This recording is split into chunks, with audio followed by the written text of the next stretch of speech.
Your desktop punching bag is going to come with a bunch of stuff. All you're going to really need is your bag and your air pump.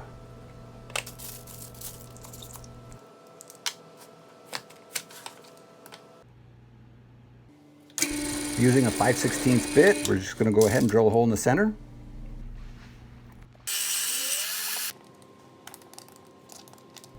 Remove the nut from the punching bag. First put on the washer, then we're going to put on the cap, then we're going to put on another washer, then we put on the lock washer. Now we're going to go ahead and put on the nut. Tighten that up.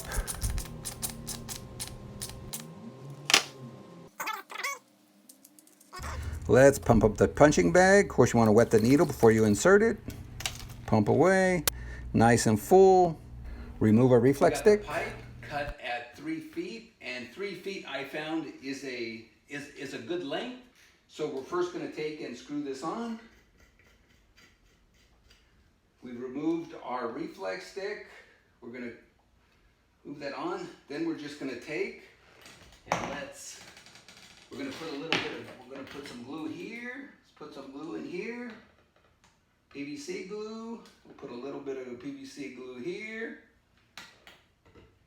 Put that on. There you go. That'll dry relatively quickly. And we're going to put a little bit more glue here. We'll put a little bit more glue here. Stick that on there. And you're set. Then give it like 5 minutes or so, and you're ready to go. But that's how you make our Reflex Stick Cobra Bag. And this is what it looks like when it's all done. Now this is PVC, so you know I wouldn't overly hit it. You can have fun with something that adapts to your Reflex Stick base.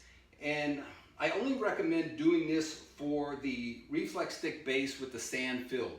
I wouldn't do this to the wood base Reflex Stick because I would be afraid that it would just loosen up those screws and maybe rip out that bag. I only recommend this for the sandbag.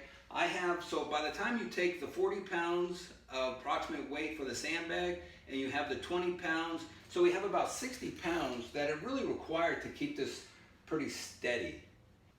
Everything you're going to need to make the Cobra Reflex bag is at the end of the video. Let's check it out. Let's see how it works.